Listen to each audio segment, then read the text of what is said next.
मुझे अभी तक ये समझ नहीं आ रहा है कि आखिर इतना कुछ होने के बाद भी मोदी जी चुप क्यों है। क्या हमने इसलिए मोदी जी को 3 बार पीएम बनाया था ताकि हिंदू मरते रहे और वो चुपचाप बैठे तमाशा देखे। लेकिन सबसे बड़ा सवाल यहाँ पे आता है, मोदी जी चुप क्यों है। मोदी सरकार की इस चुप्पी के पीछे दो बहुत बड़ी राजनीतिक गणित है।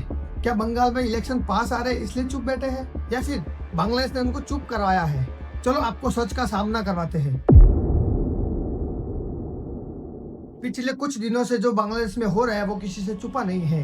हिंदुओं को टारगेट करके मारा जा रहा है। दीपू दास, अमृत मंडल, शोकन दास और भी बहुत सारे नाम है। यह सिर्फ एक नाम नहीं है, ये सबूत है कि बांग्लादेश में कानून का राज खत्म हो चुका है। अब भीड़ का राज है। एक हिंदू लड़का एक फैक्ट्री में काम करता है, उसका नाम दीपू दास था और उसकी एज 25 साल थी।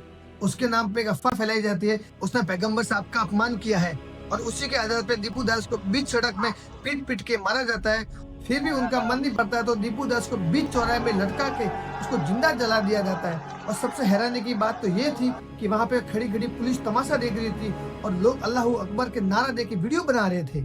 24 दिसंबर 2025 जब दुनिया क्रिसमस की तैयारी कर रही थी तब अमृत मंडल की निर्मल हत्या की जाती है। और वो कोई नेता नहीं था, बस वो एक हिंदू था और एक आम नागरिक था। पता है उसको क्यों मारा गया था? ताकि बाकी हिंदू लोगों के बीच में एक दहशत फैलाई जा सके। स्थानीय कट्टरपंथियों ने एक संदेश देने की कोशिश की है कि हिंदू यहाँ पे सेफ नहीं है और हिंदू वहाँ पे कोई भी त्योहार नहीं मना सकते हैं।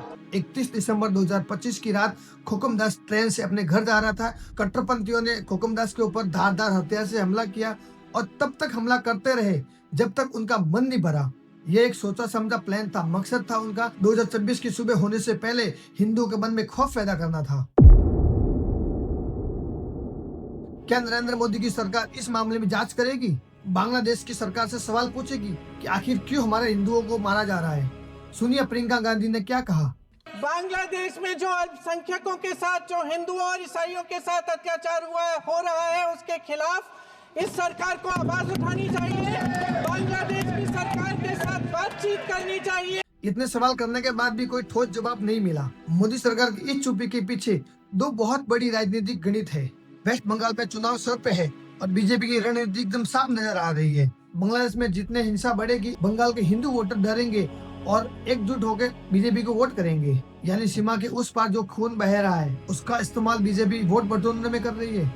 दूसरा सबसे बड़ा कारण नैतिक संकट। बांग्लादेश की सरकार के पास भारत को चुप कराने के लिए एक तर्क तैयार है। अगर भारत लिंचिंग का मुद्दा उठाता है, बांग्लादेश पलटकर भारत में हुए मॉब लिंचिंग और अल्पसंख्यक हिंसा के आंकड़े सामने रख देगा। आज भारत एक नैतिक स्थिति में नहीं है कि वो दूसरे देश को मानवाधिकार का पाठ पढ़ा सके। अपने पड़ोसी देश में जो हिंदुओं को मारा जा रहा है उसके बाद भी अपनी सरकार चुप है ताकि उनको वोट में फायदा हो। उनके चुप रहने के और भी कारण हो सकते हैं। भारत के हिंदुओं को मैं एक संदेश देना चाहता हूँ कि नेताओं की चुप्पियों को आप समझो। अपने हिंदू भाइयों का जैसे पाकिस्तान में हाल हो रहा है, जैसे बांग्लादेश में हाल हो रहा है, आने वाले टाइम में ये हाल अपने भारत का भी होने वाला है। तो अपना वोट सोच समझ कर दीजिए। राजा अपने प्रजा को बचाने के लिए युद्ध लड़ता है और उसी युद्ध में उसके अपने भी मर जाते हैं। इसका मतलब ये नहीं कि वो अपनी प्रजा का बुरा चाहता है। हाँ, अगर राजा गलत है तो उसको दो बातें सुननी भी पड़ेगी और शायद यहाँ पे राजा कहीं ना कहीं गलत भी है। जय हिंद।